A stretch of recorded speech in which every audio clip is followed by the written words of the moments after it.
एक बार एक गरीब महिला लोकल बस में चढ़ी। उसके कपड़े मैले कुचैले और फटे हुए थे, बाल बिखरे हुए थे और शरीर से भी कमजोर लग रही थी। जैसे ही उसे बस में सीट मिली, वह चुपचाप जाकर उस सीट पर बैठ गई। कुछ ही देर में अगले स्टॉप पर एक वृद्ध महिला बस में चढ़ी। उस गरीब दिखने वाली महिला ने बिना देर किए अपनी सीट पर उस वृद्ध महिला को बिठा दिया और स्वयं खड़ी हो गई। जब वह वृद्ध महिला अपने स्टॉप आने पर उतरी, वह गरीब महिला उसी सीट पर वापस बैठ गई। थोड़ी देर बाद एक बच्ची बस में चढ़ी।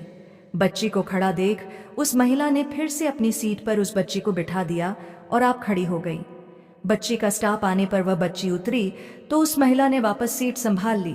इसके बाद एक गर्भवती महिला बस में आई और सीट ढूंढने लगी। इस बार भी इस दयालु प्रवृत्ति की महिला ने उस गर्भवती महिला को सहारा देते हुए अपनी सीट पर बिठा दिया और स्वयं खड़ी हो गई।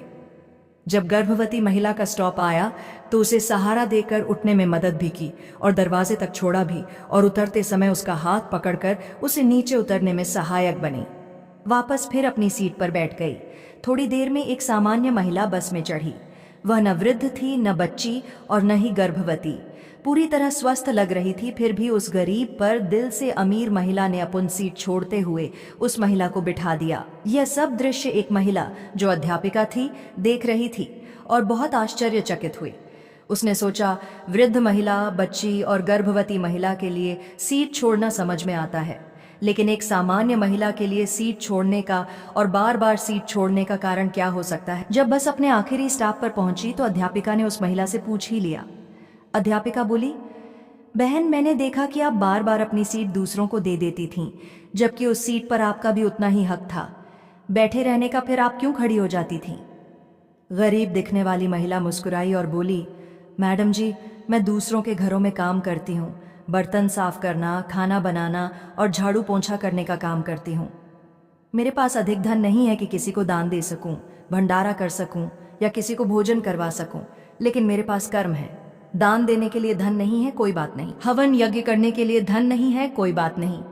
भंडारा करने के लिए धन नहीं है, कोई बात नहीं। और किसी भूखे को खाना खिलाने के लिए धन नहीं है, कोई बात नहीं। बस अपने कर्मों से दान करने की कोशिश करती हूँ। उसने आगे कहा, मेरे अच्छे कर्म ही मेरे ईश्वर के बैंक में, मेरे खाते में बैंक बैलेंस बढ़ा रहे हैं। इन्हीं कर्मों के कारण मेरा परिवार सुखी है। मेरे बच्चे पढ़ाई कर रहे हैं, मेरा पति मेहनती है और समझदार है। हमारे पास बहुत अधिक धन नहीं है, पर जो है उसमें खुश हैं। जब मैं अपने आसपास देखती हूँ तो पाती हूँ कि लोग कितने दुखी हैं, लेकिन मेरे अच्छे कर्मों की वजह से मेरे जीवन में दुख नहीं आता। उस महिला की बातों से अध्यापिका की आंखों में आंसू आ गए। उसने कहा, मैं स्कूल में बच्चों को शिक्षा देती हूँ, पर आज असली शिक्षा तो आपने मुझे दी है। आज से आप मेरी शिक्षिका हो। आपका बहुत बहुत धन्यवाद। इस कहानी से हमें यह शिक्षा मिलती है कि सेवा के लिए धन की आवश्यकता नहीं होती। हम अपने छोटे छोटे कर्मों से भी दूसरों की मदद कर सकते हैं।